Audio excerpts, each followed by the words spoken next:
Emérito Dr. Jacques Malherbe de la Universidad de Louvain.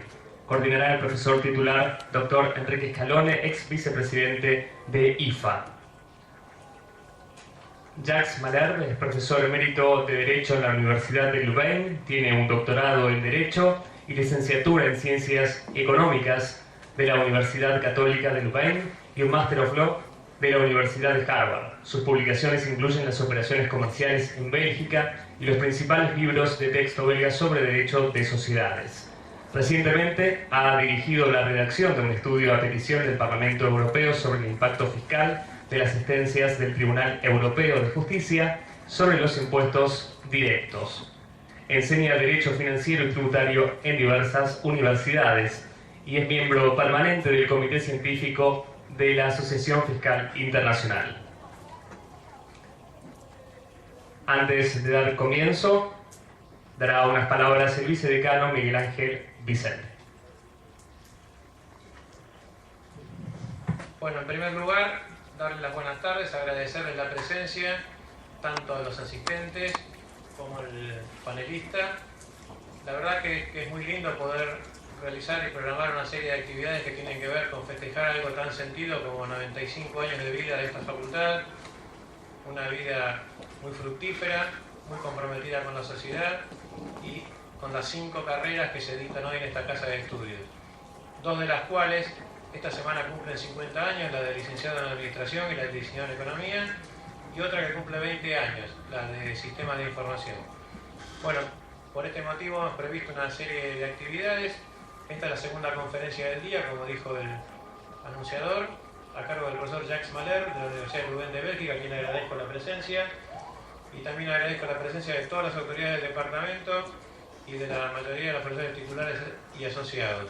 Y en especial quería destacar la presencia del profesor emérito Leonel Massad, a quien agradecemos que nos haya acompañado en las 2 conferencias. Bueno, desde ya invitarlos a todas las actividades y en particular el día viernes a las 12 horas, que en este mismo salón de actos vamos a presentar las obras del nuevo edificio de posgrado. Este edificio que estamos empezando a construir con un aporte del Ministerio de Planificación, la obra está avanzando muy rápido y esperamos inaugurarla a mediados del año 2010. Así que además de esta conferencia y las demás que están programadas, las esperamos el día viernes a las 12 horas en el salón de actos. Bueno, muchas gracias nuevamente a los presentes, a las autoridades del departamento, a los profesores y a los expositores. Muchas gracias.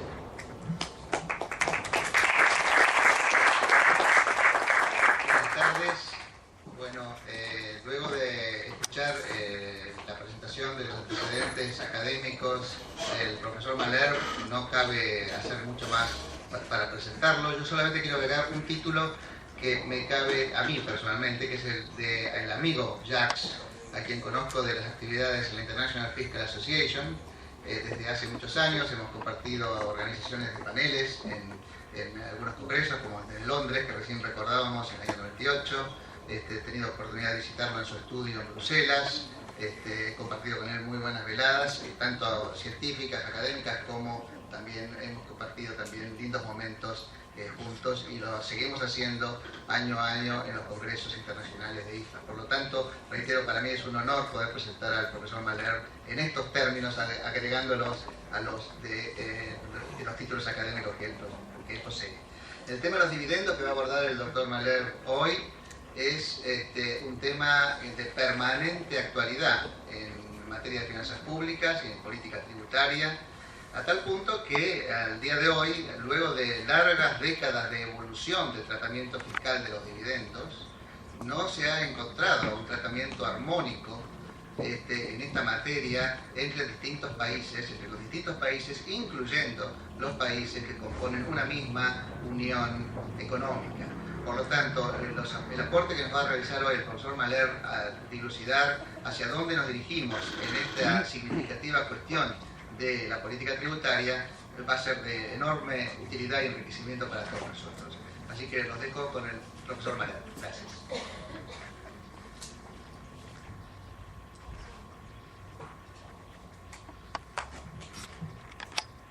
Quiero primero agradecer la amable invitación de la Facultad de Ciencias Económicas de la Universidad de Buenos Aires, que es una facultad que es muy respetable porque ya tiene 95 años decir que la actividad empezó en 1913, quiere decir en otro mundo que en el cual vivimos ahora. Y agradezco al decano, el profesor Arguieri, al vicedecano, el profesor Vicente, y a mis buenos amigos, el profesor Vicente Oscar Díaz, el profesor Enrique Scalone.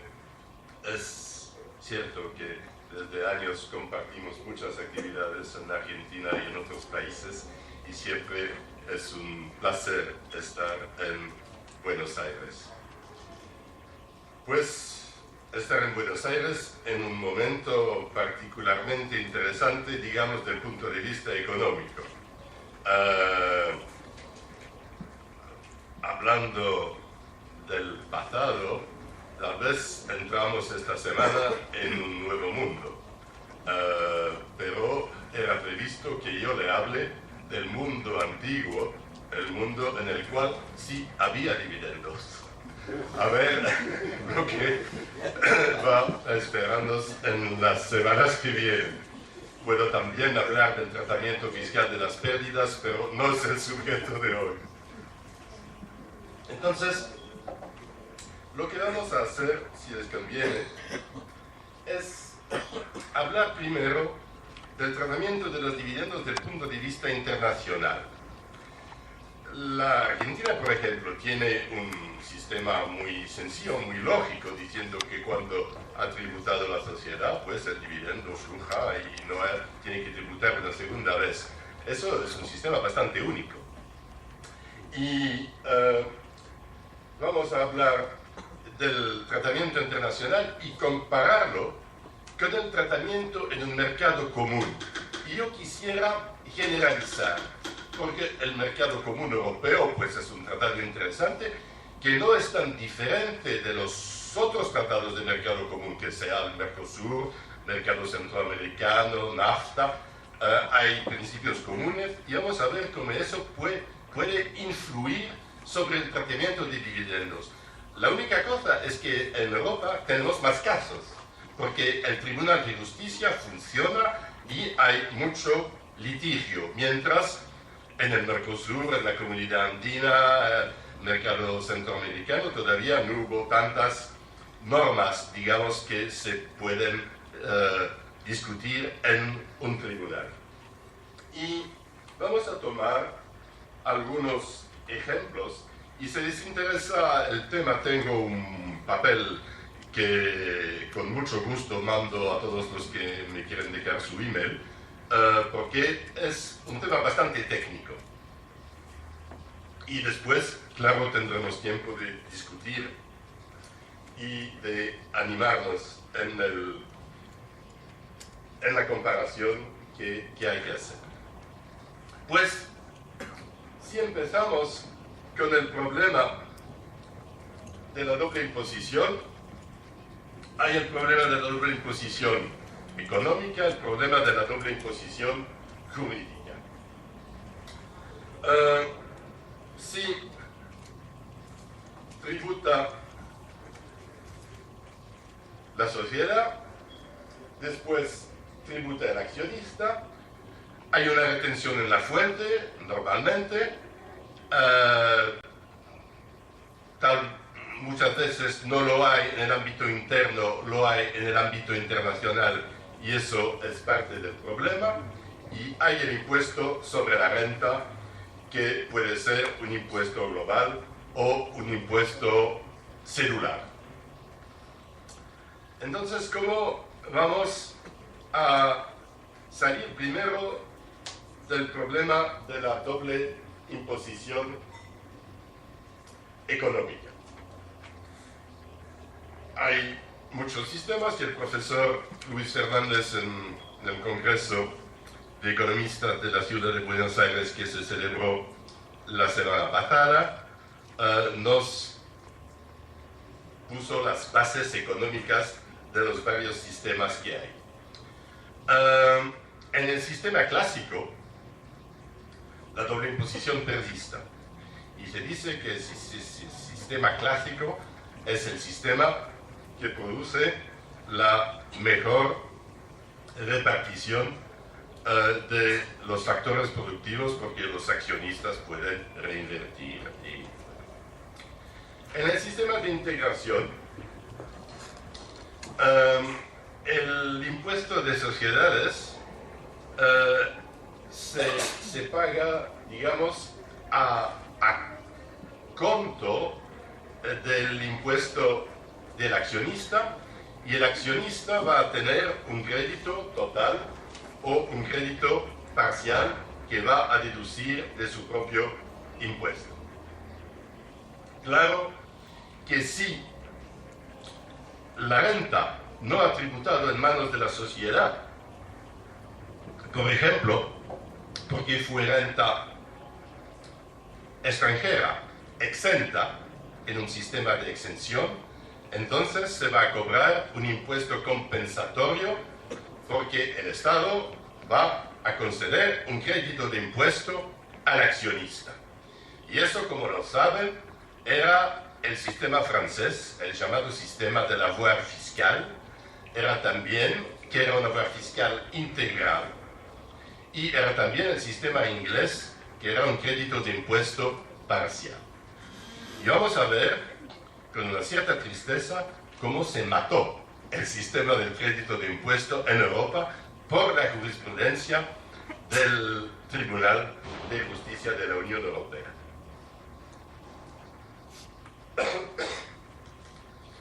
En otros casos hay, como lo hubo en Alemania, un doble tipo de impuesto de sociedades, mayor cuando retenido, menor cuando el dividendo se distribuye. Hubo también lo contrario, hubo todos los sistemas en Europa.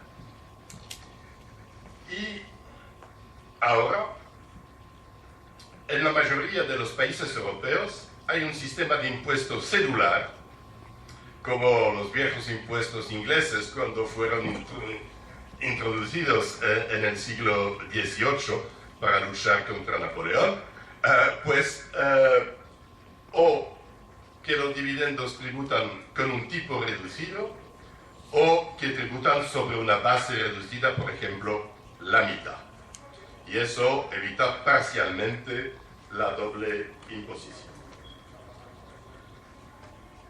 La doble imposición económica es naturalmente un inconveniente que empuja a las empresas a recurrir a los préstamos con intereses deducibles en vez de financiación con capitales propios, y en eso, claro, es un factor que no fortalece la economía y la estructura de las empresas. El problema de la doble imposición internacional es parcialmente el mismo, pero parcialmente solo.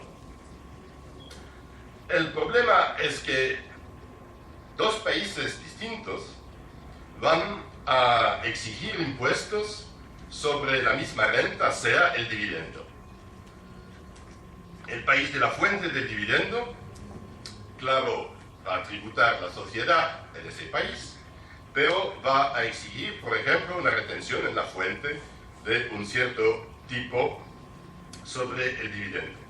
Y en el país de la residencia del accionista, él va a tributar en el impuesto global o en el impuesto cedular. Se va a distinguir en la mayoría de los tratados las inversiones directas y las inversiones de cartera. Cuando hay inversión directa, sea una matriz que ha creado una subsidiaria, la retención en la fuente será menor, será, digamos, del 5%, por ejemplo. Mientras sobre las inversiones de cartera se va a retener, digamos, un 15% en la mayoría de los tratados. Pero también en el ámbito internacional hay el problema de la doble imposición económica, porque el problema es el mismo. La sociedad ha tributado y va a tributar otra vez el accionista. Entonces, esta cuestión no está pactada en los tratados.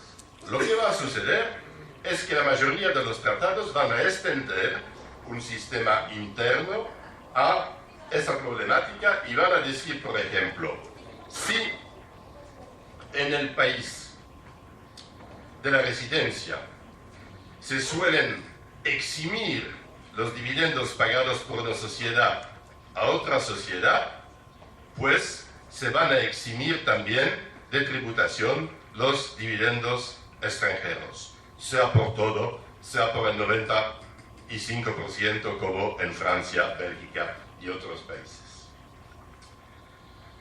Es una extensión de la prevención de la doble imposición económica a los dividendos en el ámbito internacional, pero que no queda previsto en el tratado modelo que usamos en la mayoría de los casos, el tratado modelo de la OCDE, y tampoco en el tratado modelo de las Naciones Unidas, sin hablar del tratado modelo de Estados Unidos, que está totalmente distinto porque ese tratado no habla de exención, sino habla solo de crédito de impuesto, y hablaremos de eso. Pero, cuando un país, como lo hicieron Inglaterra y Francia, dicen al accionista nacional, señor, usted persona física, por ejemplo, inversor de cartera, le voy a devolver una parte del impuesto de sociedades en forma de un crédito de impuesto, eso no se va a devolver a un accionista extranjero, porque el accionista extranjero no tiene ninguna deuda de impuesto global en contra del país de la fuente del dividendo. En ciertos casos, por tratado, se va a extender, pero entonces quiere decir que el país de la fuente va a pagar algo a ese accionista individual. Como él no tiene impuesto, digamos, un dividendo francés pagado a un alemán, pues el alemán no tiene ninguna deuda hasta Francia. Solo hay retención en la fuente, la retención en la fuente sobre el dividendo fue retenida. Y entonces va a decir Francia a ese alemán, yo le voy a pagar un cierto monto que es el equivalente del crédito de impuesto, pero lo voy a retener, la retención en la fuente, sobre ese monto también. Es una extensión por tratado bastante raro. Y entonces tenemos en el ámbito internacional los dos grandes razonamientos económicos que bien conocemos. Hay los países, digamos, que quieren comerciar con todo el mundo, que mandan sus barcos al mundo, que dicen, tenemos que tratar a los ingresos extranjeros de un modo neutral, y la neutralidad en la importación de capitales. Todos los que van a hacer comercio, a establecerse en Argentina y que son franceses, pues tienen que ser exentos sobre sus ingresos argentinos en Francia. Nosotros nos paramos en la frontera y la neutralidad, esta neutralidad que va a establecer el país de la fuente argentina. Y claro, eso nos conduce al método de exención de los ingresos extranjeros en la tributación nacional. Mientras, la neutralidad en la exportación de capitales es una concepción, digamos, imperial, sino imperialista, que quiere decir el impuesto normal es el que pagamos nosotros en Estados Unidos. Y entonces, cuando las empresas estadounidenses van a invertir en otro país, bueno, pagarán el impuesto de otros países, pero van a pagar también el impuesto estadounidense y tendrán un crédito de impuesto, podrán deducir el impuesto francés, digamos, del impuesto estadounidense. Quiere decir que si un país hace el esfuerzo de bajar sus tipos impositivos, no será de ningún beneficio para la inversión en el país, solo se va a pagar la diferencia en Estados Unidos o en Inglaterra, que tiene el mismo sistema. Eso lo sabemos, y y es el sistema internacional. ¿Cuál es el mejor sistema? Pues siempre yo encontré muy extraño que la mayoría de los tratados firmados por países de América Latina, por ejemplo, se unen al modelo de la OCDE. Porque el modelo de la OCDE no es un modelo que fue hecho para la inversión ni para los países donde se hace la inversión. Es mucho más un sistema del país, del inversor. Y en cuanto al crédito de impuesto, es un sistema sumamente complicado. Sumamente complicado porque hay que definir los impuestos creditables, impuestos sobre la renta, pero por ejemplo no el impuesto profesional, el Gewerbesteuer alemán o la tasa profesional francesa, que son impuestos elevados. Hay que definir el límite del crédito, porque el límite del crédito será el impuesto nacional sobre esa renta extranjera. Y ese límite se va a definir de un modo global. El límite es el impuesto nacional aplicable a todos los ingresos extranjeros. Entonces, se puede hacer un cálculo de mediana entre los tipos elevados y los tipos bajos. Si en un país el impuesto del establecimiento permanente, por ejemplo, es el 40%, en otro país el 20%, pues si en Estados Unidos el tipo es el 30%, se puede acreditar el 30%. Pero si hay una pérdida en un país, entonces eso va a influir sobre todo el cálculo del crédito. Si yo he perdido en un país todo lo que he ganado en otro, pues no hay crédito, porque no hay renta. Mientras en la limitación por país, si hay una pérdida en un país, una ganancia en otro, ese problema no existe. Hay un impuesto y hay una renta extranjera y se puede acreditar el impuesto del país. Claro, si en un año determinado el impuesto no se puede acreditar, tal vez se puede reportar a otros ejercicios. Todo eso es una cuestión de legislación interna. Pues el tratado modelo norteamericano es muy sencillo. Dice, el método de prevención de la doble imposición será el crédito de impuesto, no la exención. No existe la exención en el modelo norteamericano. Eso quiere decir que cuando Estados Unidos pactan un tratado con un país, digamos, que llamamos de exención, un país que exime a las rentas extranjeras, pues el país contraente va a eximir y Estados Unidos va a dar el crédito. Eso es. ¿En qué condiciones? Esas condiciones todas pactadas en el tratado.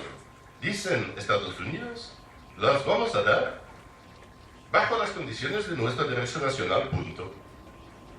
Entonces hay que leer esa legislación norteamericana. Me acuerdo en mis estudios, había una señora, la señora Owens, que era especializada en el crédito de impuesto y había escrito 3 libros así sobre la técnica del crédito de impuesto, directo o indirecto, porque lo hay también indirecto. ¿Qué quiere decir? Quiere decir que cuando una sociedad norteamericana recibe un dividendo del extranjero, de una sociedad extranjera, va a poder acreditar no solo la retención en la fuente, si la hay, que es su impuesto, pero también va a poder acreditar el impuesto pagado por la sociedad y correspondiendo al dividendo pagado. Si se distribuye la mitad de la renta del año, se podrá acreditar la mitad del impuesto de sociedades. Eso es el crédito indirecto de impuesto. Bueno,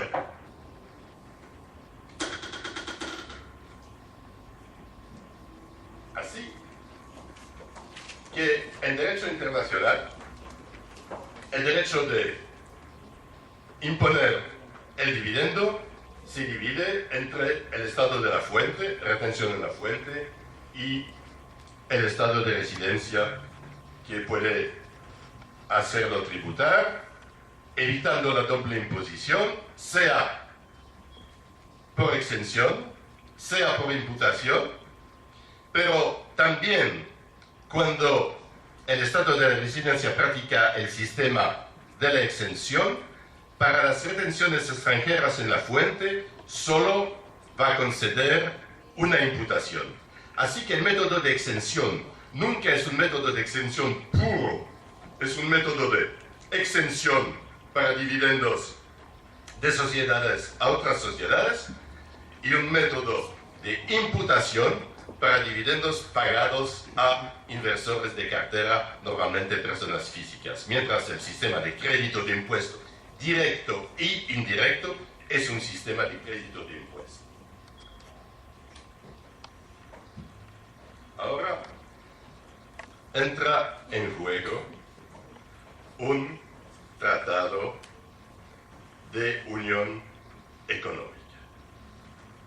Tomo el ejemplo de la Unión Europea porque es un ejemplo interesante que funciona y hay jurisprudencia desde los años 80. Se dan cuenta de que el tratado fue firmado en 1957 y no hubo jurisprudencia tributaria antes en materia de impuestos directos. Claro que en materia de impuestos indirectos hay el IVA, que es una directiva y el IVA es más o menos el mismo, digamos, en términos de base imponible en toda Europa. Pero en materia de impuestos directos no hubo jurisprudencia antes de los años 80 y no hubo directivas, quiere decir una armonización parcial del derecho antes de los años 90. Y hay muy pocas directivas en materia de impuestos directos. Entonces vamos a decir, el tratado introduce una idea nueva, la no discriminación. Vamos a decir, eso no es nuevo, existe también en los tratados bilaterales, cierto. Pero ese, digamos, es un tipo más avanzado de no discriminación. ¿Por qué quiere decir? Tenemos que tratar a los extranjeros como si fuesen en nuestro mercado. Es un mercado común, es un mercado interior. El polaco no es en nada diferente del francés. Y las dos libertades, hay entonces varias libertades en varios artículos del tratado que ponen eso en aplicación. Y las que nos interesan aquí es la libertad de establecimiento, libertad para una empresa, para un ciudadano, de establecerse en otro país, sea en una sucursal, sea con una filial, como quiere, como si fuese él en su país. Y también libertad de movimientos de capitales, libertad de invertir en otro país, tal como un ciudadano de ese otro país. Ojo que esa última libertad, la libertad de movimientos de capitales, se aplica también a terceros estados. Quiere decir que sin saberlo, Argentina está parte del Tratado de Roma, que los argentinos tienen el derecho a invertir en Europa sin ninguna discriminación.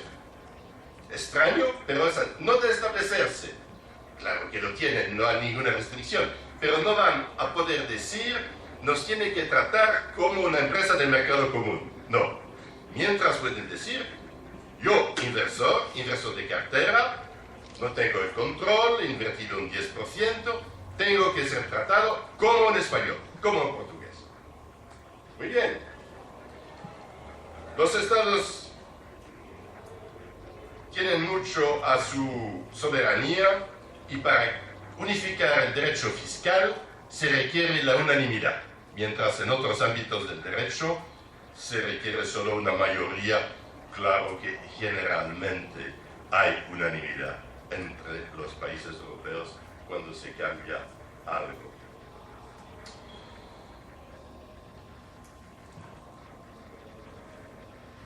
Me van a decir, sí, pero yo nunca soy argentino. Si tomo un 60% de una empresa europea, tengo el control. He hecho una inversión directa, me he establecido, pero también he hecho un movimiento de capital. ¿Puedo invocar la libertad de movimiento de capitales? El Tribunal de Justicia se asustó. Dijo, no, porque el movimiento de capital es solo aquí una consecuencia del establecimiento. Y los terceros estados no tienen la libertad de establecimiento. Así que esa jurisprudencia, que yo no comparto, pero pienso que hay un movimiento de capital y un establecimiento, dice la Corte, dice el Tribunal de Justicia, no, el movimiento de capital es la consecuencia del establecimiento. Ese derecho del tratado lo llamamos nosotros el derecho primario, porque es el tratado. Y ninguna ley puede ir en contra del tratado, puede creer una discriminación. Le van a decir en temas tributarios, hay discriminaciones, muchísimas, y no se notan, porque están en nuestras leyes desde tanto tiempo. Si mira usted la ley argentina o la ley de las provincias, estoy seguro de que van a encontrar discriminaciones. No son el resultado de una decisión de discriminación, pero así se dice, hay que invertir en Argentina. ¿Tendrá usted un exento de plusvalía si invierte en la Argentina? Es una discriminación en contra de la inversión en otro país. Argentina lo puede pactar, un Estado europeo no lo puede, porque es un mercado único. Bueno, las directivas las llamamos derecho secundario. No hubo directivas antes de los años 90. ¿Qué sucedió en los años 90? Por primera vez nombraron de comisaria a los asuntos fiscales en la Comisión Europea, que es el ejecutivo europeo, a una señora. Y ella hizo todo. Y tuvimos así una directiva matriz filial. Directiva matriz filial que funciona más o menos como un tratado multilateral. Pero no es tratado, es una ley interna. La directiva tiene que ser trasladada en ley interna en todos los países. ¿Y qué dice? Dice que cuando un dividendo está pagado por una sociedad francesa o una sociedad alemana, primero, cuando la sociedad es una matriz, ¿y cómo se define una matriz? Al principio era el 25% de participación, ahora, el año que viene, serán los 10%. Que no puede retener nada en la fuente. Segundo, que el Estado de la matriz tiene o que eximir o que conceder un crédito de impuesto directo y indirecto. Así que la doble imposición económica no puede existir.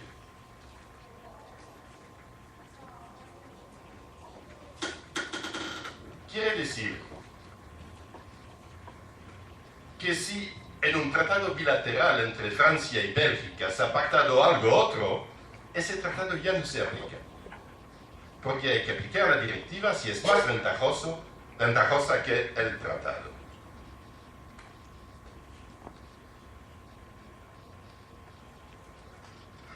Una pequeña ventaja aquí de Bélgica. Bélgica dijo, yo quiero atraer a los capitales extranjeros. Entonces, yo voy a extender el sistema de la directiva matriz filial a todos los países con los cuales tengo convenio, incluso en Argentina. Quiere decir que cuando un dividendo belga está pagado a una sociedad matriz argentina, ya no hay retención en la fuente. Y quiere decir que Argentina, por Bélgica, puede penetrar a todo el sistema europeo. Porque teniendo una filial belga, esa filial belga va a beneficiar de la directiva matriz filial y todos los dividendos veniendo de otros países de Europa pueden entrar en esa filial belga sin retención en la fuente. exención en Bélgica en los 95%, y después distribución a la matriz argentina sin retención en la fuente.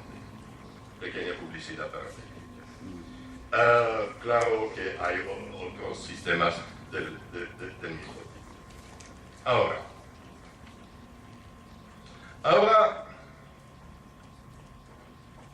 algunos ejemplos de, digamos, sorpresas jurídicas. Hemos planteado los sistemas. Tratados de derecho internacional. Claro que los países europeos conservan el derecho de pactar tratados bilaterales entre países, de repartir el derecho de imposición entre ellos.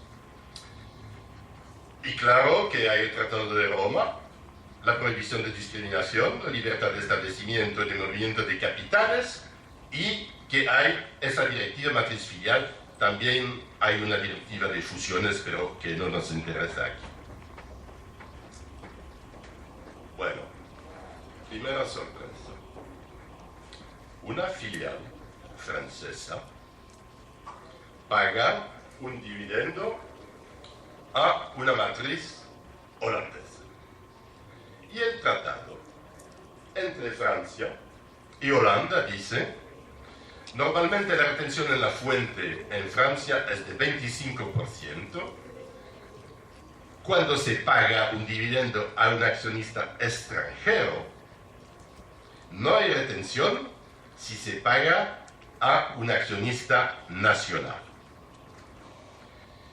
Y el tratado con Holanda lo baja al 5%. Bueno, cuando el dividendo queda pagado a una matriz francesa, hay exención en manos de la matriz francesa, hay exención del 90% del dividendo, sistema para evitar la doble imposición económica.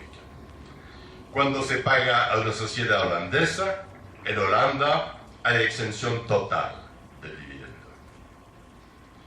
¿Qué me van a decir? Me van a decir, eso es pactado por un tratado, bueno, 5%. Y la sociedad de Encavi, que hizo varios procesos, es especializada en procesos europeos, la sociedad de Encavi, dijo: no, hay discriminación. Hay discriminación porque cuando un dividendo está pagado a una matriz francesa, no hay impuesto. Y cuando se paga a una matriz holandesa, que soy yo, de Encavi Internacional, hay una retención en la fuente. Sí, dicen los franceses, pero la retención la puede imputar en Holanda. Y dicen, ¿imputar sobre qué? No hay impuesto. Y dijo el Tribunal de Justicia, sí, es una discriminación. Porque cuando ustedes franceses hacen tributar a un dividendo, tienen que hacerlo tributar del mismo modo cuando queda pagado a un extranjero a un francés. Y aquí hay una diferencia. Hay una diferencia. Me van a decir, eso de todos modos fue suprimido por la directiva. Sí, es cierto, el caso data de antes de la directiva, porque después de la directiva no se pudieron imponer más retenciones en la fuente. Pero ojo, en el caso Amurta, que es el siguiente, que es una matriz portuguesa, que no es una matriz porque no tenía el porcentaje del 25% en este momento que le daba la calidad de matriz. Era un inversor de cartera. Tenía un 14% de una sociedad holandesa. Y los holandeses impusieron retención en la fuente y la matriz portuguesa dijo: discriminación. Discriminación. Porque yo voy a pagar ese impuesto mientras una matriz holandesa, una matriz, no es una matriz, un inversor de cartera, una sociedad de inversor de cartera en Holanda en las mismas circunstancias, no lo pagaría. Y la Tribunal de Justicia dijo: ustedes tienen razón. Y eso lo podría decir también una matriz argentina, porque es libertad de movimiento de capitales, es un inversor de cartera. Así, sorpresa, algo pactado en un tratado se queda destruido por el derecho europeo, por el derecho primario, porque aquí la directiva no prohibía esa retención, pero dijo el Tribunal de Justicia, el hecho de que haya directiva no quiere decir de que no hay que aplicar el tratado. El derecho de imponer, esa es la fórmula habitual del Tribunal de Justicia, se tiene que ejercer en conformidad con el tratado.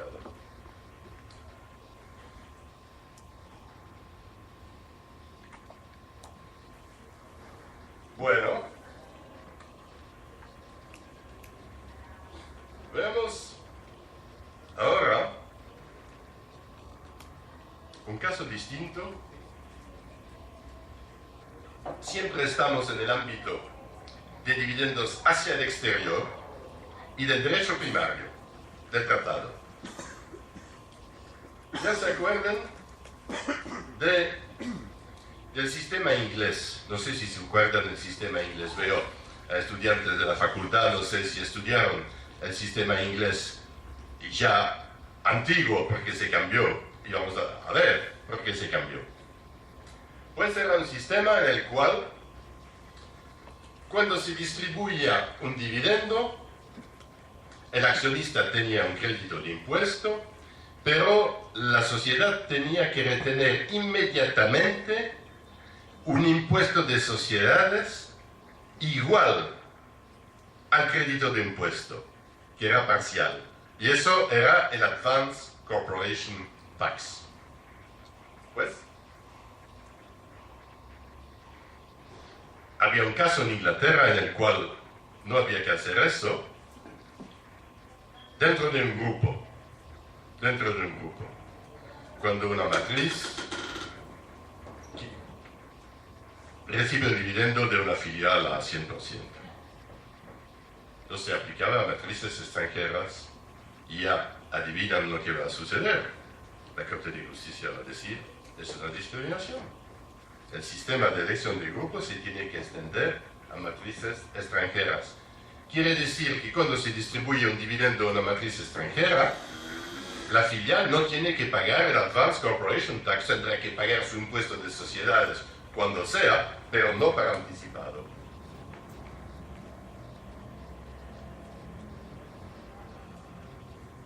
Entonces, los contribuyentes se animaron y dijeron, pues, si yo soy un contribuyente inglés, tengo derecho a ese crédito de impuesto, también si soy una sociedad, y si soy una sociedad extranjera, no tengo derecho a ese crédito de impuesto. Lo quiero. Me lo tienen que devolver. El tribunal dijo no. Allá se paga. Allá se paga porque es un sistema equilibrado. En Inglaterra, donde se paga el impuesto de sociedades, paga también el accionista inglés, él tiene un crédito de impuesto, pero si Inglaterra tiene que reembolsar el impuesto de sociedades a accionistas extranjeros, entonces ya no tiene más el derecho de hacer tributar a sus propias sociedades. Y eso es en contra de la repartición del poder tributario y allá se paga.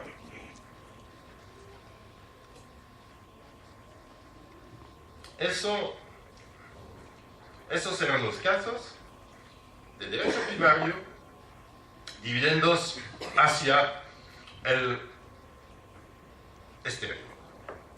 Veamos ahora, siempre con aplicación del tratado,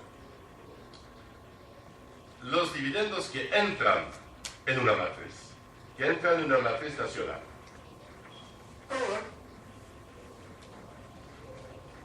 Disculpen, pero estuve en Uruguay cruzando el Río de la Plata y había diferencias de temperatura. Entonces, sabemos que en derecho internacional, pues los dividendos que entran, si se lee un tratado, normalmente hay exención o hay crédito directo o indirecto y se evita la doble imposición. Si no hay tratado, en la mayoría de los países es el mismo sistema según el derecho interno, porque no van a impedir la inversión extranjera en el extranjero.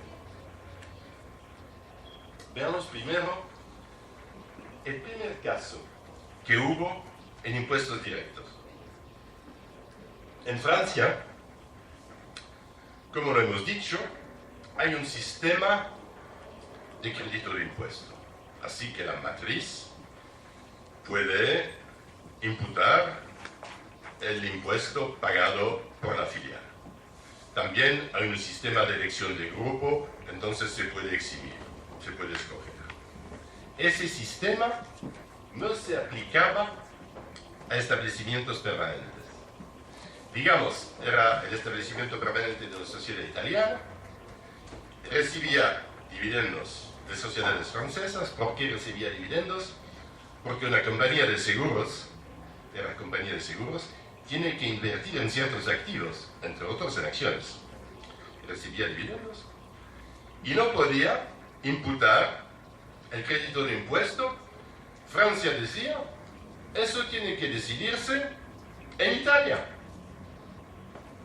Y el Tribunal de Justicia dijo, no, es una discriminación entre un establecimiento permanente y una sociedad nacional. Podemos preguntarnos si el mismo resultado no hubiera podido ser alcanzado con la aplicación del tratado, porque sí, que el artículo 24 de los tratados, según el modelo OCDE, también dicen que se puede discriminar entre una sociedad nacional y un establecimiento permanente.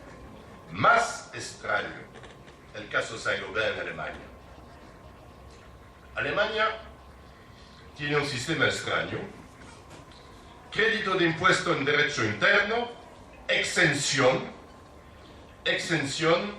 en derecho internacional. Quiere decir que según los tratados pactados por Alemania, cuando llega a Alemania un dividendo estadounidense, va a ser exento. Se llama el Schachtelprivilegio, el privilegio de la caja. El dividendo cae en una caja donde queda exento.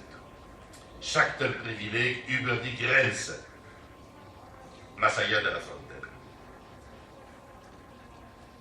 El establecimiento permanente de Saint-Gobain dice, yo recibo dividendos norteamericanos.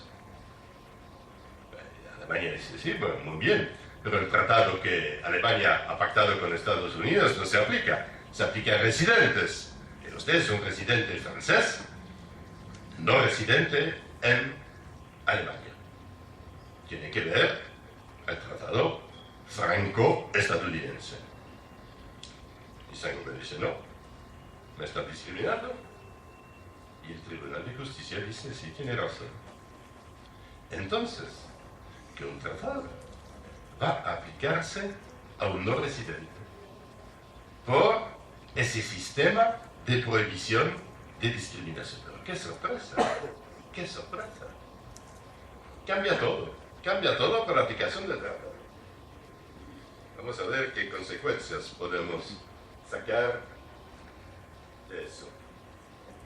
Siempre en el tema de dividendos entrantes. Un país como Inglaterra, también Estados Unidos, pero a Estados Unidos no se aplica todavía el Tratado de Roma. En Inglaterra,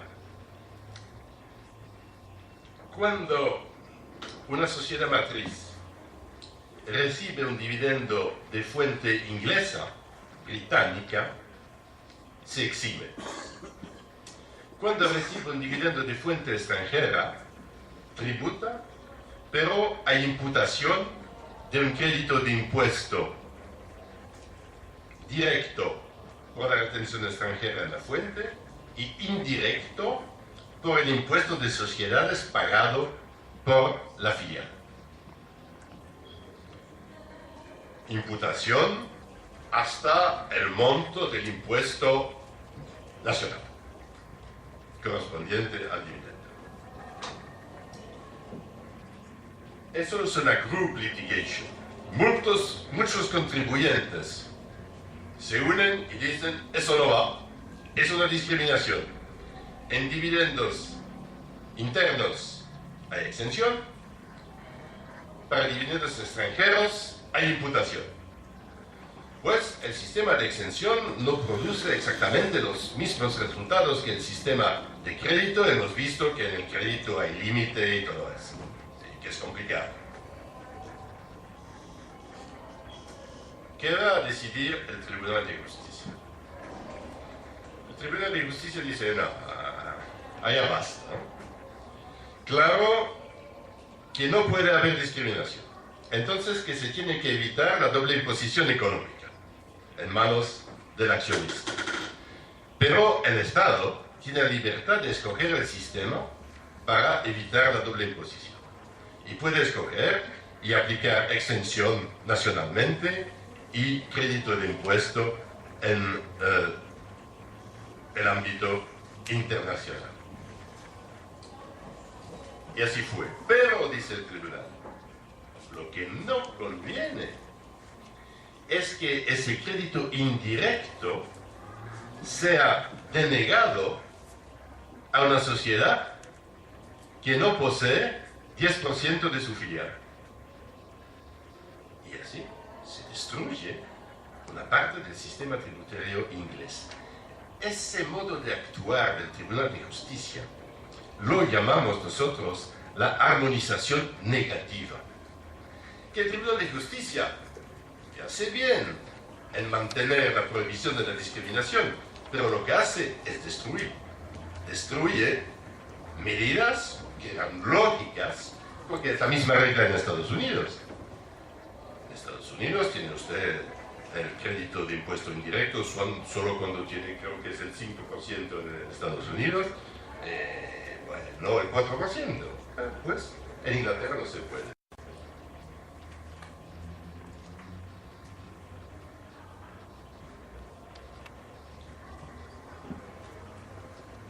Siempre en tema de dividendos entrantes. Claro que si hay exenciones se tienen que consentir también a dividendos extranjeros, pero llegamos al punto más importante, que es el caso Manninen. Manninen era, y todavía es, lo espero para él, un finlandés, sueca. Y dice, en Finlandia hay un crédito de impuesto para accionistas. Como en Francia, la prueba fiscal, como en Inglaterra. Si yo hago una inversión en una sociedad finlandesa, puedo imputar el impuesto de sociedades finlandés sobre mi impuesto sobre la renta finlandés. Pues, quiero poder imputar el impuesto de sociedades sueco sobre mi impuesto sobre la renta finlandés. Y digo, Finlandia es imposible, señor. El impuesto de sociedades lo percibió Suecia y no nosotros. No vamos a ceder nuestro impuesto a Suecia. El Tribunal de Justicia dijo, eso es precisamente lo que tienen que hacer. Porque si no, no hay neutralidad y el finlandés tiene una ventaja en invertir en Finlandia y una desventaja en investir en Suecia, y eso no queremos, porque es un mercado común. Extraordinario. Pero ¿eso qué consecuencia tiene? Muere el sistema de crédito de impuesto. Ningún país, especialmente un pequeño país como Finlandia, puede aceptar que él tiene que imputar todos los impuestos de sociedades de los 26 otros países del mercado común. Es imposible. Entonces, el crédito de impuesto desapareció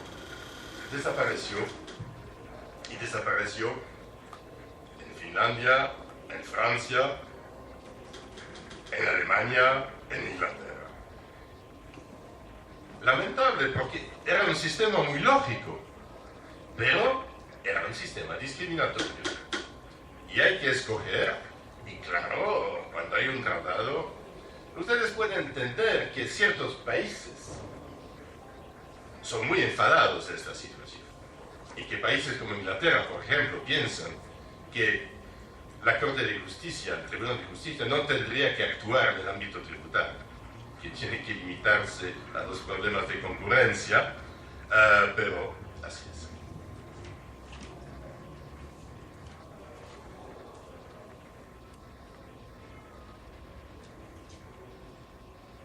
Bastante extraña esta decisión del tribunal en un caso belga. El sistema belga es el siguiente. Los dividendos recibidos por nacionales tributan en la retención en la fuente, que es del 25%. Si el dividendo es extranjero, claro que no hay retención en la fuente en Bélgica porque viene del extranjero, tributa también en el 25%. Pero hay en los otros países, caso de Francia aquí, una retención en la fuente sobre ese dividendo pagado a un individuo. Hay una retención y esa retención no se puede imputar. No se puede imputar porque Bélgica escogió hacer tributar los dividendos en un tipo reducido, pero sin imputación. Y dijo un belga, es una discriminación. Si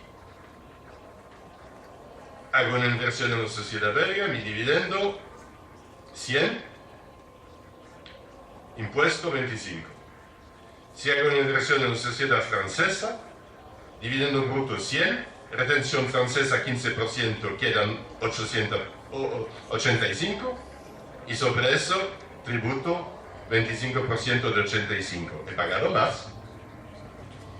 Sí, dijo el Tribunal de Justicia, pero eso es la consecuencia de los diversos sistemas que hay en varios estados. Extraño. Y dijo la Comisión Europea, no estoy de acuerdo con el Tribunal de Justicia y voy a proceder en contra de Bélgica. Aquí, así que el problema no está resuelto.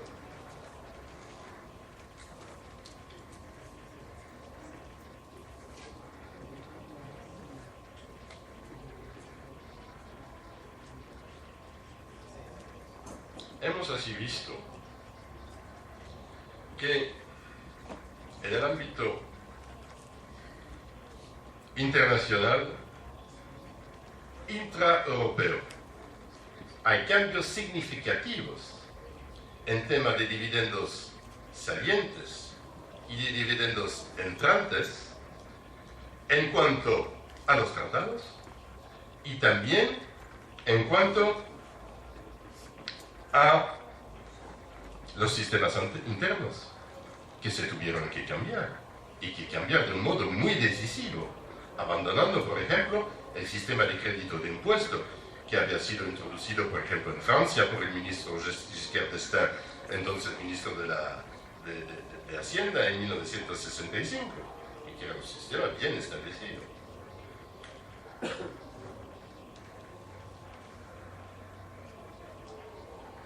Ahora nos podemos poner la cuestión siguiente. Esos principios bastante nuevos, novedores, de derecho internacional, ¿por qué hay que limitar su aplicación a un mercado común? ¿Por qué no se podría extender ese principio de no discriminación, que es un principio básico, a todos los inversores? ¿Por qué no pactarnos en los tratados bilaterales? Si no, vamos a tener un mundo extraño, Hoy la Comunidad Europea. Hoy el Mercosur, mañana el Mercosur, tal vez con directivas y disposiciones de aplicación directa.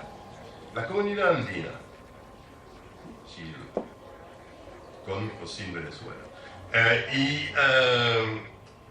Mercado Común Centroamericano, NAFTA, ASEAN, uniones regionales, y vamos a tener sistemas distintos que van a favorecer la inversión en ciertas áreas. Eso no es lógico.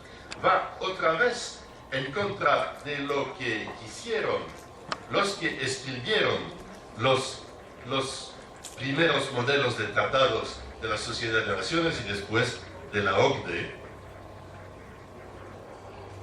Así que pienso que el tiempo ha venido para cambiar, no digo cambiar de modelo, pero para extender en modo de disposiciones bilaterales, para extender esos principios que vemos aquí, de no discriminación, de libertad de establecimiento, de libertad de movimiento de capitales, los tratados más viejos que firmamos nosotros países.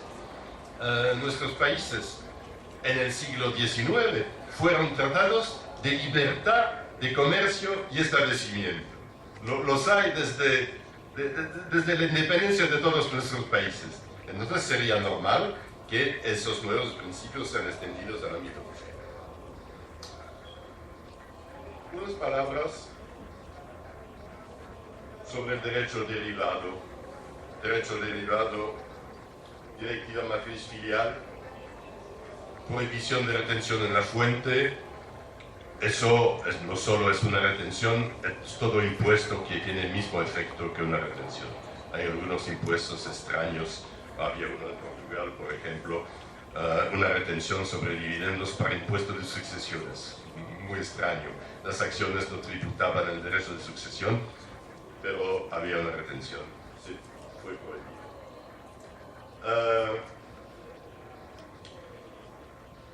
En tema de dividendos entrantes también hay que interpretar la directiva de un cierto modo, pero vamos a pasar, si me lo permite, a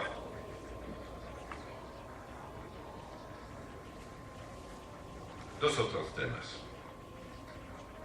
El tema de las medidas antiabuso. Bueno, no somos aquí en el tema propio de dividendos, pero de dividendos ficticios. Así que, y esa medida existe también en Argentina, que si una sociedad tiene una filial en un país de baja tributación, y aquí, en el ejemplo de Schneider, era una sociedad francesa que tenía una filial en Suiza, pues dicen que la renta de la filial tiene que tributar en el país de la matriz, en manos de la matriz. Es el llamado sistema de las sociedades extranjeras controladas, las Foreign Control Corporations. Dijo el Consejo de Estado francés, esto es en contra del tratado entre Francia y Suiza. Porque la sociedad suiza no tiene que tributar en Francia, que en un caso, cuando tiene en Francia un establecimiento permanente. No lo tiene. Pero, dijo el fisco francés, yo no hago tributar a la filial suiza, hago tributar a la matriz francesa. Y dijo el Consejo de Estado, es la misma renta, señores. Es un paradojo. Bueno. El mismo problema fue planteado en el caso Cadbury-Schweppes antes del Tribunal de Justicia de la Unión. Y era muy sencillo. Una matriz británica tenía dos filiales en Irlanda, sistema irlandés muy ventajoso, 10% de impuestos en esos tiempos, y la legislación británica exigía que la matriz tribute sobre esos ingresos. Claro que se podía demostrar con un test de motivos que lo que quería la matriz no era ahorrar impuestos, test de motivos imposible que realizar, porque era precisamente lo que quería, naturalmente. Pero la cuestión, dijo el Tribunal de Justicia, no era esta. La cuestión era saber si un país puede aplicar ese sistema solo a filiales extranjeras del mercado común y no aplicarlo en caso de que la filial sea inglesa. Me van a decir, pues en Inglaterra no hay sistemas de este tipo. Es una medida antiabuso. Precisamente, dijo la Corte de Justicia, hay que ver si hay abuso. El caso de ir a Irlanda, porque Irlanda tiene un sistema fiscal ventajoso, no es un abuso, es el ejercicio, el mero ejercicio de mi libertad de establecimiento. Y mi libertad de establecimiento está condicionada por motivos fiscales también. Me gusta Irlanda porque me gusta la lluvia y el sol cada 5 minutos y me gusta también el sistema fiscal. Pues hay que ver si la sociedad irlandesa, la filial, tiene sustancia, si hay despachos, si hay personal, si hace algo. Si eso no es el caso, entonces es un abuso, es un arreglo meramente artificial. Pero si no, la legislación esta no se puede aplicar. Extraño, extraño. Que la OCDE nos dice a todos los países miembros de la OCDE tienen que tener una legislación sobre las controladas. Eso es el modo de controlar a los paraísos fiscales, de impedir esas maniobras. La Comunidad Europea dice, no, para nuestros sistemas ventajosos, hay muchos sistemas ventajosos en Europa. Pues claro que los verdaderos paraísos fiscales no están dentro de la Unión, como Mónaco, pero mientras que Mónaco no es un paraíso fiscal para sociedades, solo para personas físicas. Hay que ver si hay un establecimiento real y actividades genuinas. Último problema.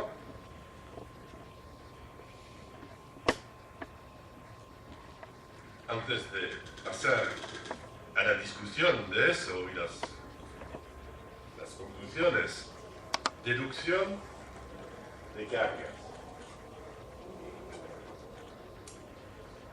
Decía la legislación holandesa,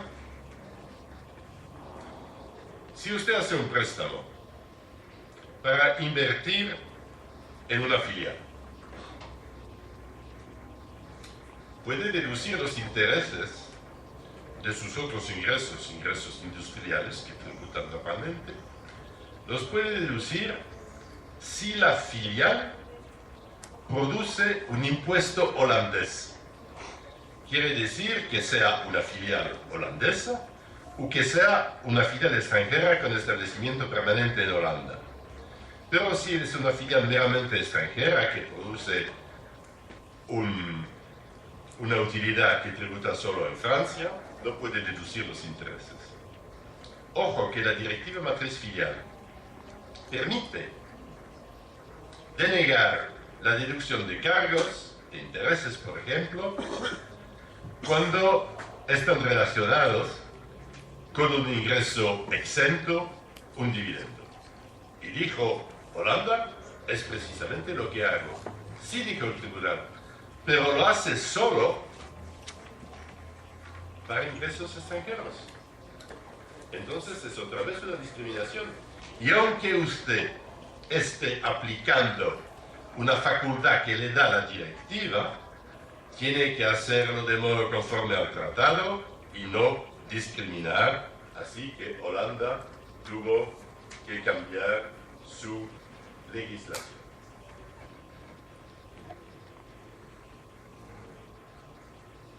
Conclusión.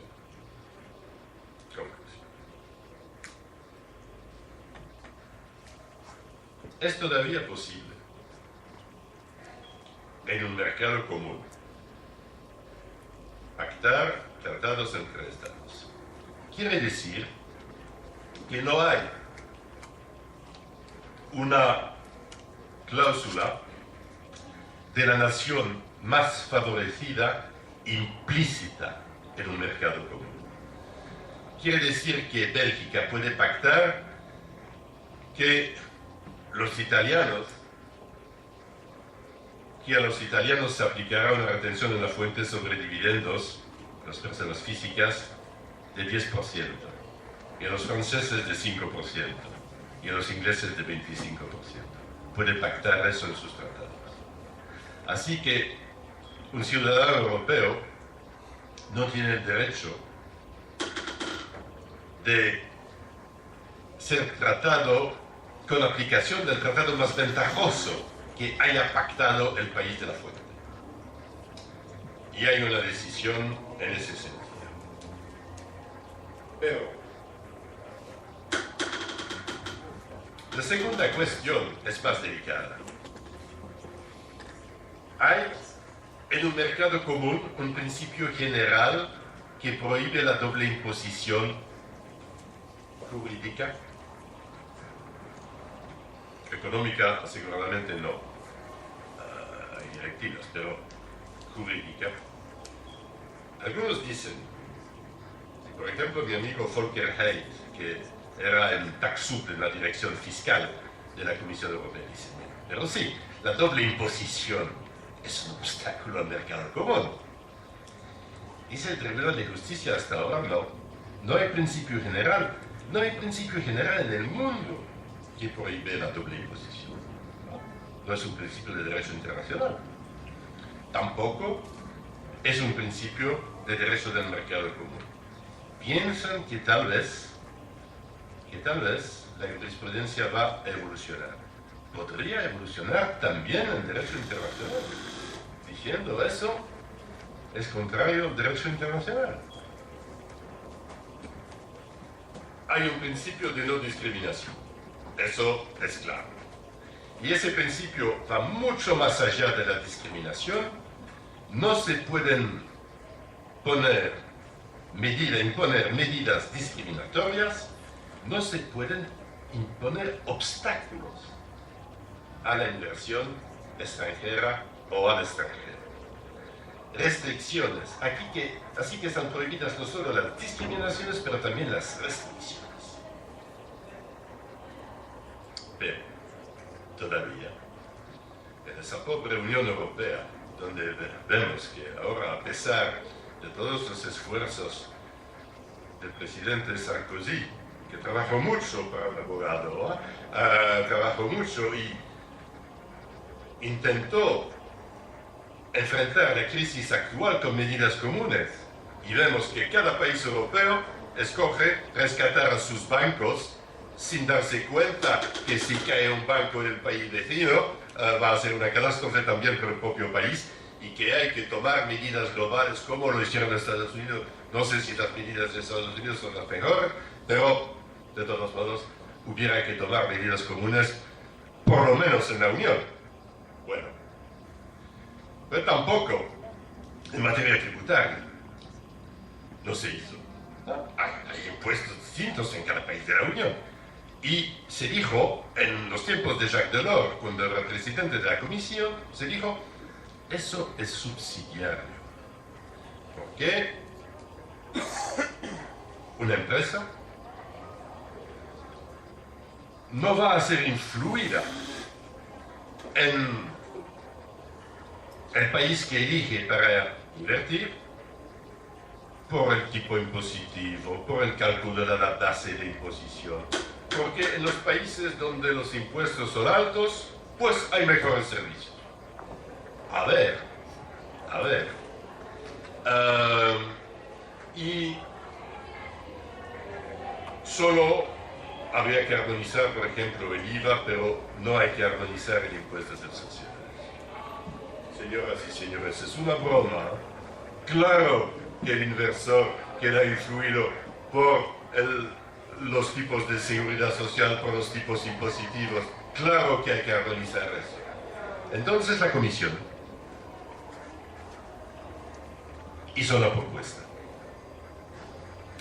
Dijo sí, hay que armonizar y tenemos que encontrar una base común consolidada por impuestos de sociedades. Lo que quiere decir que una empresa con actividades internacionales en la Unión Europea,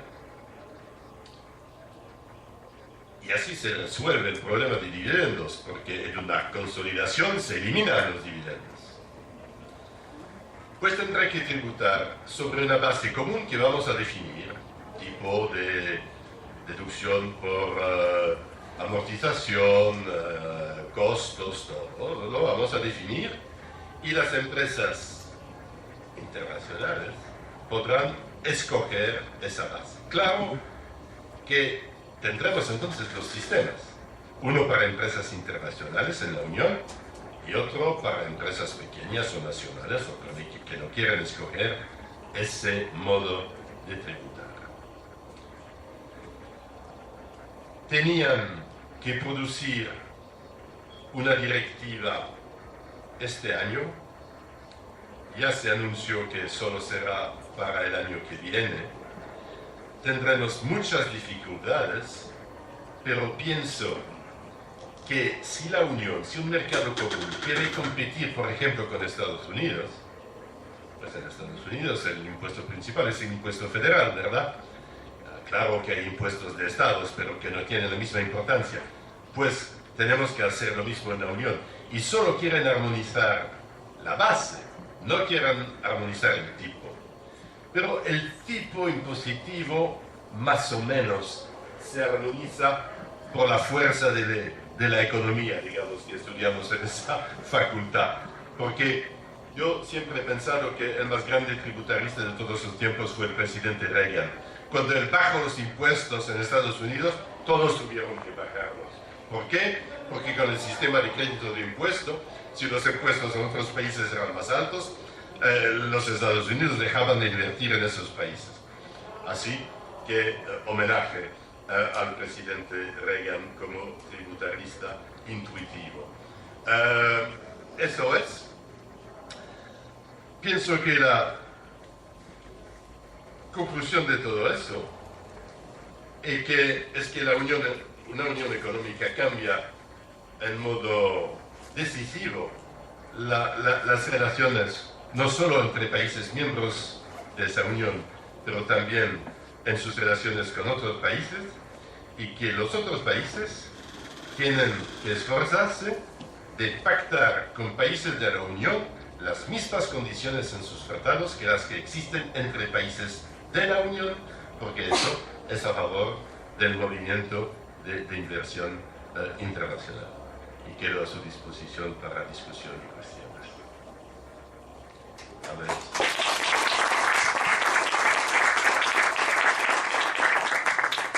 Si me permiten, por el privilegio de estar aquí sentado, quisiera ser el primero en hacerle una pregunta a Jacques sobre una parte de la exposición.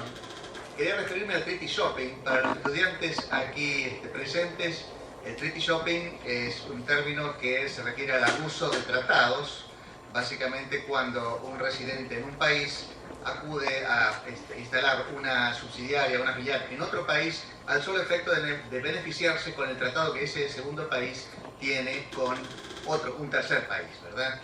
Entonces, recién dábamos el ejemplo, ya estaba el ejemplo de Bélgica, que tenía una situación fiscal beneficiosa, y puso como ejemplo una empresa argentina que se radica en Bélgica y tiene la posibilidad de entrar al mercado, a los países de la Unión Europea con un tratamiento fiscal favorable. La pregunta respecto al Treaty Shopping, porque lo primero que viene a la mente es la pregunta, bueno, pero ¿hasta dónde se puede considerar Treaty Shopping una medida de esa naturaleza, el ejercicio de la libertad de instalar una sociedad holding, seguramente en Bélgica, en lugar de hacerlo por otro medio? ¿Se entiende la pregunta, Jacques? Claro. Pues pienso que el Treaty Shopping, como el shopping de tratamiento más favorable en derecho interno está totalmente permitido en Europa. Hay un límite que fue pactado en el llamado Código de Conducta Europeo, que no se pueden adoptar medidas desleales en contra de otros países. Esas medidas desleales generalmente son también ayudas de Estado. Ayudas de Estado crean una distorsión de concurrencia y no se pueden adoptar. Ejemplo, Bélgica no puede adoptar un sistema donde centros de coordinación, que se llamaban, pueden prestar dinero a empresas extranjeras sin tributar sobre los intereses, porque entonces los capitales van a moverse a Bélgica con el solo propósito de dañar a otros países donde la deducción se va a tomar sin tener la utilidad correspondiente en un banco, digamos. Eso es el único límite, pero el hecho de aprovechar una legislación favorable y no desleal, o un tratado favorable, o un sistema como este, me parece perfectamente permitido. Y ahora complemento la pregunta y ya no hago más preguntas, dejo a ustedes. Hemos dicho también que Estados Unidos tiene su propio modelo de doble imposición y entiendo que pretende imponérselo a los países europeos. En el mismo ejemplo, un ejemplo similar, si una empresa argentina, por ejemplo, fuera a radicarse a un país con un convenio favorable con Estados Unidos, por ejemplo España tiene un sistema de empresas de tenencias de valores extranjeros, que es un sistema beneficioso para las empresas extranjeras radicadas en España porque no grava a las rentas de las subsidiarias hacia la empresa española ni las rentas de la empresa española hacia sus accionistas. Entonces, si una empresa, vamos a poner hipotéticamente, una empresa argentina se radicara en un sistema de esa naturaleza, solamente para beneficiarse del tratado favorable de España con Estados Unidos, ¿habría que cumplir algún determinado requisito de presencia sustancial o algo que permita calificar, permita digamos, convencer al fisco de Estados Unidos que esa radicación es genuina a estos efectos? Sí, y Estados Unidos tienen en su tratado modelo y en sus tratados la llamada cláusula de Limitation on Benefits, limitación de beneficios, y no van a conceder los beneficios del tratado americano-español a una sociedad española que sea propiedad de no españoles. Y fue planteada, es una muy buena pregunta, Enrique, porque fue planteada la cuestión de saber si España, al pactar esa cláusula con Estados Unidos, no iba en contra del Tratado de Roma, porque lamentablemente de los argentinos no tiene que cuidarse, pero tiene que cuidarse de los franceses. Quiere decir que franceses no pueden invertir en España para invertir en Estados Unidos. Ojo que argentinos que quieren aprovechar la libertad de movimiento de capitales podrían tener el mismo argumento. Parece, desde las últimas decisiones del Tribunal de Justicia, que eso no va a ser el caso.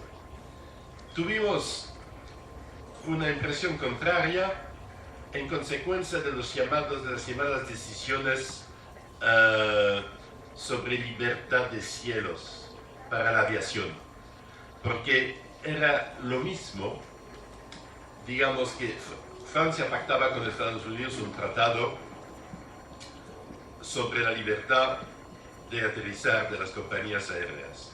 Y el tratado solo se aplicaba a compañías francesas detenidas por franceses. No era fiscal. Y dijo el Tribunal de Justicia, eso no se puede. Es más o menos lo mismo, pero aparentemente el tema fiscal no va a prosperar. Bueno, estamos abiertos a las preguntas. René Massad. Me queda una duda acerca de todo el tratamiento que con tanta claridad el profesor nos planteó. Se estaría refiriendo a los casos de dividendos en efectivo o en especie. Y por lo menos en la Argentina se usa bastante el caso de la capitalización de las utilidades de la sociedad anónima mediante la entrega de acciones gratis. Acá les llaman en la jerga acciones liberadas de pago, ¿no? Entonces la sociedad distribuye y lo que hace es capitalizar las utilidades. No sé si hay alguna experiencia acerca de qué tratamiento, si es el mismo, es distinto, se le otorga a este tipo de dividendos. Dividendos entre comillas, ¿no? No conozco ningún caso, pero pienso que el razonamiento sería el mismo, que no se puede discriminar. Por ejemplo, si el tratamiento es favorable para esos dividendos en un país, para dividendos distribuidos de ese modo por una sociedad nacional, se tiene que otorgar, que conceder el mismo tratamiento ventajoso a dividendos veniendo de otros países. Pero no conozco ningún caso, no se planteó porque probablemente sí veo que haya diferencias. Hay diferencias porque en ciertos países el monto imponible del dividendo se minoriza un poco cuando queda distribuido de este modo. Y se hace por acciones nacionales y no por acciones extranjeras. Así que pienso que esta noche tenemos una nueva idea de discriminación posible. Perdón, puedo hacer una preguntita corta más.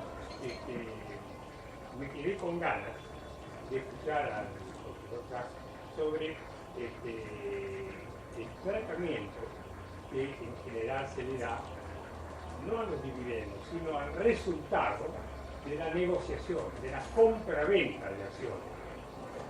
Porque en alguna medida corre paralelamente al pago de dividendos. Si hay una venta de acciones en un momento cercano a la distribución de un dividendo, y puede tener un tratamiento muy distinto, o habría que incorporarlo y darle el tratamiento que hubiera tenido si hubiera habido el pago de dividendos, ¿no? No sé si es claro. Sí, es muy claro. Hubo muchos casos sobre las plusvalías, el tratado de ganancias de capital, venta de acciones, y el razonamiento es otra vez el mismo. Si, por ejemplo, hay un tratamiento favorable sobre ventas de acciones entre sociedades nacionales, tiene que ser pactado el mismo modo para si hay un accionista extranjero. No se puede conceder una ventaja a una sociedad nacional en tema de tratamiento de ganancias de capital. Es lo mismo. Muy bien, ¿alguna otra pregunta? Sí. Sartines. En relación con las entidades de tenencia de valores extranjeros, quería saber comparativamente con el régimen beneficioso para Bélgica, ¿cuál es la diferencia? O sea, tengo claro que el régimen de tenencia de valores extranjeros está pensado exclusivamente para no residentes y que exime los dividendos de fuente extranjera. Sí, pienso que el sistema de las entidades de tenencia de valores es el mejor, porque se exime totalmente el dividendo, se exime la ganancia de capital. En Bélgica el dividendo no se exime totalmente, solo en el 95%, los 5% siendo a cargo para compensar los gastos, digamos, deducibles. Y se eximen las ganancias de capital. En el sistema español también no hay retención de la fuente cuando salen. En Bélgica, como lo vimos, tampoco. La diferencia es el impuesto sobre el 5%. Así que 1-0 por España, pienso. Sí, una pregunta.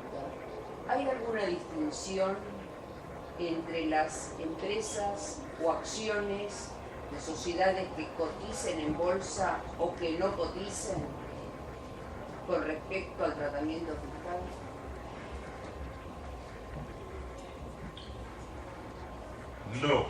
No lo hay. Hay diferencias prácticas. Porque por naturaleza, cuando cotizan en bolsa, hay cosas que no se pueden saber. Por ejemplo, si una sociedad decide comprar sus propias acciones, si es una sociedad privada, lo hace, se sabe, y sobre esa distribución hay en Bélgica, por ejemplo, una retención de 10%. Si en bolsa una sociedad compra sus propias acciones, nadie lo sabe. ¿Alguien compra acciones? Cualquiera.